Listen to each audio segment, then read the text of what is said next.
Greetings Rebel, welcome back to the channel, I'm Ben, and here we are again at the usual appointment of Monday with the best VR and gaming news of the week. I want to thank Loris and Francesco who contributed through the super thanks button on my videos and through the super chat during the live broadcasted few days ago on Assassin's Creed Nexus. So thank you guys, I give you a hug. Thanks also to everyone who are subscribing. We have almost reached the 12,000 subscribers, and so there will be a few surprises for the most loyal. Take a look in the description, take a look in the first comment or the links in the description to use my link to purchase Quest 3 or to buy Vena games with 25% discount and many other advantages. Now, let's not waste any more time and let's see what's new. It's hard to remember last time Meta headset has been discounted, yet the Quest 2 received a discount that takes it from $300 to $250 until the end of the year for the 128GB, while the 256GB drops from $350 to $300. Be careful though, because with the release of the Quest 3, we don't know for how long Quest 2 will be kept alive, and this, in fact, could be a maneuver to empty the warehouses. About that, I am preparing a video in which I will try to explain whether it is appropriate today buy a Quest 2 or not. So make sure you subscribe and activate all the notifications so as to stay up to date. Okay, I have been waiting to talk to you about Genotype for a while now. I should do a review or at least a gameplay. The fact is there have been so many games in such a short time and all so important that I have to give priority to someone else. No, okay, it's not true. The truth is that the game doesn't excite me so much and I cannot find the desire and the time to dedicate to something that in my eyes it's not worth that much. However, the new is that Genotype, previously a Quest exclusive, it's no longer a Quest exclusive and will receive a port. I feel sick when I hear this word. In short, Genotype will arrive on PC. Well, I guess the quickest and less painless solution to show you this game is through gameplay. You will see for yourself that the idea is good, but the mechanics of this game are too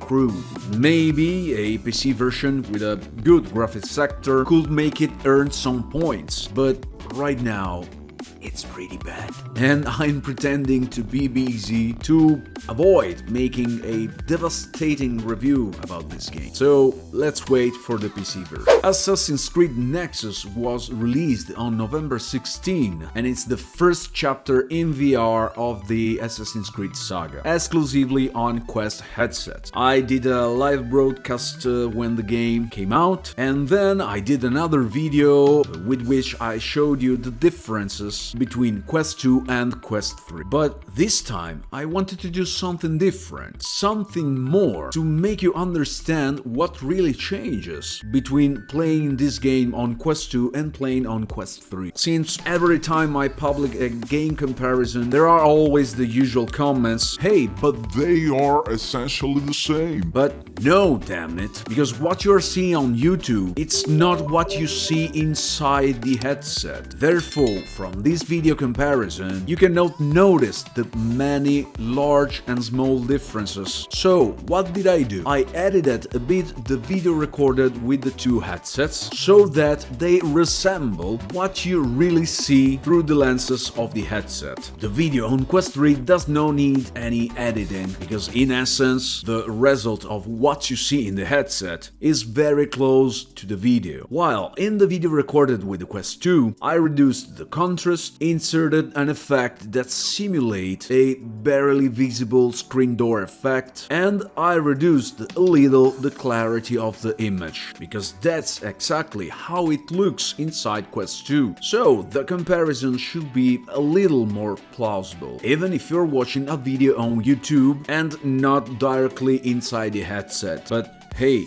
it's just to give an idea, huh? What I'm showing you right now, it's the latest gameplay of Sniper Elite VR Winter Warrior, a short sequel to the original chapter in which we will play the same protagonist but in cold and snowy environments. But how did we get from the original chapter to this one? How does it relate to the first? Actually, rather than looking for a connection, the developers wanted to move the action from the Gothic front, where the first chapter is set, to the borderlines of northern Italy in 44, where there is actually more coherence with the historical period. Above all, Rebellion and Just Add Water have looked at how VR has changed in recent years and the improvement that could be made on the first chapter, for example on the stealth and the melee mechanics. Developers declared that what they did with Sniper Elite VR, it's really good but with a lot of rooms for improvements, and it's in Winter Warrior that this margin should find outlet. With this premise even more than before, I can't wait to play this game. And I remind you that the release date of Sniper Elite VR Winter Warrior is November 30, only on Quest headsets at only $15 and do not require the base game. And that's not all from Rebellion, who not only wanted to improve Sniper Elite VR, but he seems have taken a linking to VR. Enough to declare that Zombie Army, zombie-themed spin-off of Sniper Elite, it's a title that will lend itself very well for VR. On the other hand, zombie-themed games and first-person shooter are bread and butter in VR games, and Zombie Army will be perfect, since it's both. Pico and PSVR 2 users, get ready to find the imposter or to take on his role, since on December 5th, Among Us will reach these two VR platforms, although the date is not certain for the PSVR 2 platform. The good news is that it will be cross-play, so you can play across different platforms. Currently is available on Quest and Steam VR for just €10. And finally, we are in the Black Friday period, and in this regard I want to remind you that from 17 to 30 of November you can take advantage of the offers on ProTube VR to purchase gun stock or other VR accessories for Meta headset and other brands. Also in the description you will find all my links to purchase head straps, grips for controllers, and other VR accessories from VR Cover, Kiwi Design and Cyber VR, and also VR Rock prescription or protective lenses for your headset. It's Black Friday, guys, so you find all the links in the description. Very well, these were the best news of the week about VR and gaming. See ya in the comments to discuss about the topic covered in this video. Like, subscribe and continue to follow. Support the channel using the super thanks button. That's all from Ben. See you next time and greetings, Rubble.